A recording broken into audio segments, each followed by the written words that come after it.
نعم معراب تقرأي TDF كم زعاتو يتحابيروم أخيبا حوحاتن وسانا نخيناتن بزملكت كوس حابريتا تلغيقوم إرترا أبلع بلزقنا مقلس خمزوسة تحابيروم ودب سالساي ويانا تقرأي حد شابون برمريزوم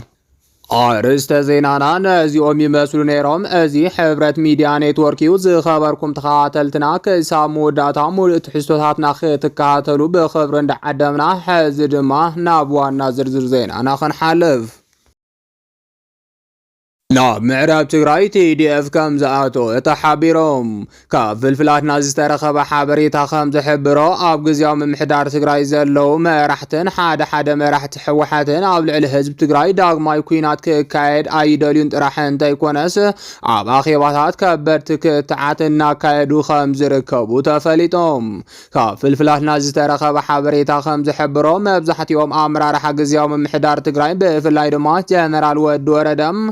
عالم قبرو هاده مس فيدرال كوينات كايد يولن زبل مرقص خمز حزو تفليتوم كعبا مرارح حوحات ون امان الى سفا ابلع الحزب تقرأي داغ ماي طورنت كايد يولن زبل مرقص خمز حزا زرخبنا يحابري تيردم ازوم داغ ماي كوينات ابلع الحزب تقرأي كايد يولن زبل مرقص زحزو مرح تقرأي كدقف زقبوا حسابني كاب كوينات كساران بر ترف خمزة يركبن زفلت وكوان تخونم حدا كال بينو سلام زدالي سلام كمص خمزة يخئل تقليصوم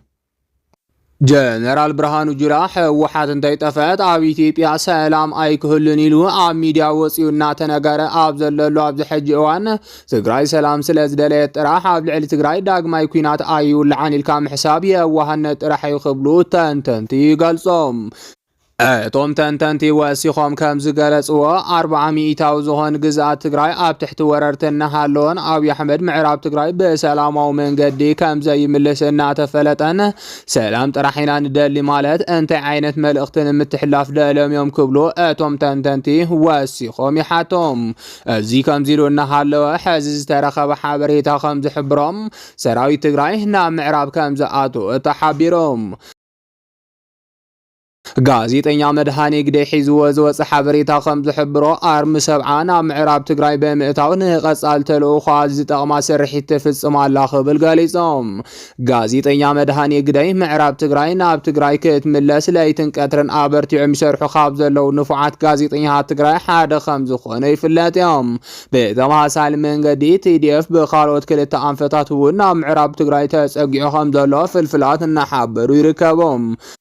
بمسارات كافل فلاتنا زترخب حابريتا سراوي تقرأي بتكزن نجزيو شومك تكز زي ترلي أنفتن كم مستساقعان عبلع الوررتي هاند بتاو متقعت خفصم كم زخيل انت قليصهم معراب تقرأي عريدوم زلو صنفن حال تاتام حراس سراوي تقرأي نام معراب تقرأي كياتون امكل خاله بسرعة 4 كيلو خلو زدالي وقرب كقبر لمن تسأن حكام قنا دمس TDF سامعهم يبتاتنو خمزلو قنهن مفلات تخايلهم ስለዚህ ድማ ኣብ ምዕራብ ትግራይ ዘሎ ሰራዊት ብልጽግና ይኹን ጽንፈኛ ሓይሎም ሓራም ሰራዊት ትግራይ ንምቅጣም ሞራል ይኹን ብቕዓት ከም ዘይብሉን ሰራዊት ትግራይ ናብ ምዕራብ ትግራይ ኣብ ዝገብሮ ግስጋሴ ከቢድ ፈተና ከም ዘየጋጥሞን እናተገለጸ ይርከብ أخيبا حوحاتن وسانا نخيناتن بزملكت كوس حابريتا تلغيقوم كافل فلات نازي ترخبت كوس حابريتا خنز حبرو حوحات وسانا أخيبا تكايد كم زلا تحابيروم حوحات حز تكايدو زلا أخيبا آب تاريخ حوحات زي تلمدو لوتات كم زر رأيو كام مشتراو في الفلات ترخب حابريتا ردم كابتون في الفلات ترخبت وساق حابريتا خنز حبروم تقراي عبز حجيوان كونتات بوليتيك عالمن آسل ألفا هاقراتن أنا تعذب تعاصفي بزخونه منقدم نهزب تقراي زمرح مرحي كم زدليا أبسو معنت كم زتبصح تفليتهم راح تحوحات نعامتات زحميلو قداي مسمرنا زبل درق زخونه أكايدا خم زخونه مسوسنت زخونه هاقرات تعاصفي ديبلوماسي أب كندمكيادن ንህዝቢ ትግራይ ዘጋጠመ ሓደጋ ኣብ ክንዲ ብዲፕሎማሲ ምፍታሕን ካብ መስመርና ሕልፍ ኣይንብልን ዝኾነ ይኹን ሓይሊ ምስ ህዝብና ኮይና ብቕልጽምና ክንምክቶ ኢና ዝብል መርገፂ በመሓዞም ኣካይዳ ሕወሓት ምስ ግዚኡ ኣይኸድን ዝብል ጠንካራ ሓሳባት ክወሃበሉ ከም ዝጸንሐ ይፍለጥ። ሕዚ ግን ማእኸላይ ኮሚቴ ሕወሓት ከድድሕን ብሓደሽቲ መራሕቲ ክትምራሕን ከም ዝተወሰነ ተፈሊጦም ነሲዒቡ ድማ ዶክተር ደብረጽዮን መንጀሪኖ ጌታቸው ኣሰፋን ዝመሃሰሉ መራሕቲ ብሓደሽቲ መራሕቲ ከም ዝትክኡ ካብ እሙናት ፍልፍላትና ዝተረኸበ ሓበሬታ ይረድም። እዚ ከምዚ ኢሉ እናሃለወ ሕወሓት ኣብ ህልው ኩነታት ትግራይ ብፍላይ ድማ ጉዳይ ምዕራብ ትግራይ ብዝምልከት ውሳነ ከም ዘመሓላለፈ ተሓቢሮም። ሕወሓት ጉዳይ ምዕራብ ትግራይ ብዝምልከት እናተዛተየትሉ ዝጸንሐት እንትትኸውን ሕዚ ግን ተመዛበልቲ ምዕራብ ስቃይ ኣኽሎም ዝብል መርገፂ ከም ዝሓዘት ዝረኸብናዮ ሓበሬታ የረድም። እቲ ሸሊኹ ዝወፅእ ሓበሬታ ወሲኹ ጉዳይ ጽምዶ እውን ዓብዪ ኣጀንዳ ተታሒዙ ዘተ ከም ዝግበረሉ ተፈሊጡሎም። ጽምዶ ንህዝብታት ትግራይን ህዝብታት ኤርትራን ዝጠቅምን ናይ ሓባር ጸላእቶም ብሓባር ንምክልኻል ዝኽእሎም እኳ እንተኾነም ብዙሓት ምሁራት ግን ሻዕብያ ክእመን ዝኽእል ሓይሊ ድዩ ክብሉ ይሓቶም።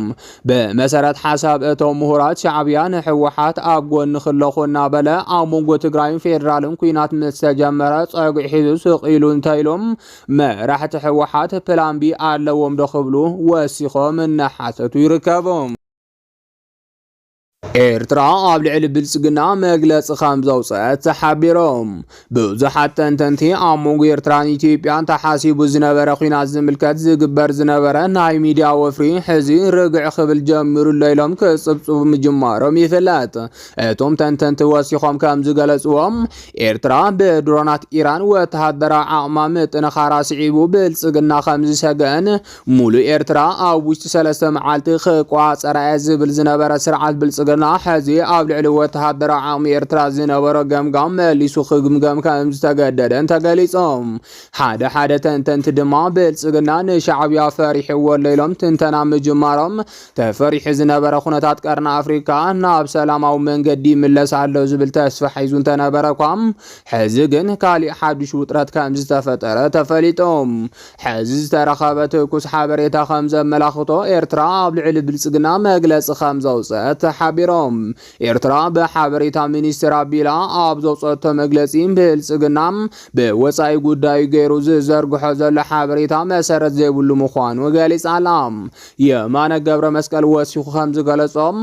ኢትዮጵያ ሉዓላውነት ኤርትራ ጥሒሳ ወደብ ዓሰብ ንምውራር እትገብሮ ዘላ ወፍሪ ብቕልጡፍ ጠጠው ከተብል ከም ዘጠንቀቐ ተፈሊጦም። ኣብዚ ሰሙን እዚ ኢትዮጵያ ብወፃኢ ጉዳይ ሚኒስትር አቶ ጌዲዮን ጢሞቴዎስ ኣቢላ ወደብ ናይ ግድን ምዃኑን ብስሕተት ዝኸደ ወደብ ኢትዮጵያ ክትምልሶ ምዃናን ምግላጹ ዝዝከር እዮም። ነዚኡ ድማ ኤርትራ ኢትዮጵያ ወደብ ኤርትራ ንምውሳድ ተካይዶ ዘላ ወፍሪ ክዕወት ዘይኽእል ሕልሚ ቀትሪ እዩ ክትብል መልሲ ሂባላ። ስለዚ ድማ እቲ ኣብ መንጎ ኢትዮጵያን ኤርትራን ዘሎ ጎንፅን ምድላዋት ንኩናትን ዝሓለ እንተመሰለ ኳም ሕዚ እውን ይቕጽል ከም ዘሎ እናተገለጸ ይርከብ። ውድብ ሳልሳይ ወያነ ትግራይ ሓድሽ ቦምበር መሪጾም። ንዝሓለፉ 6 ዓመታት ኣብ ውድባዊ ሓላፍነት ውድብ ሳልሳይ ወያነ ዝጸንሑ ቦምበር እቲ ውድብ ኣይተ ኣሉላ ሃይሉ ንዘቕረብዎ ካብ ሓላፍነተይ ናይ ምልቃሕ ሕቶ ቅቡልነት ረኺቡ ከም ዝተተክኡ ውድብ ሳልሳይ ወያነ ትግራይ ገሊጾም። ውድብ ሳልሳይ ወያነ ትግራይ ትማሊ ኣብ ማስዮ ኣብ ዘርግሖ ሓበሬታ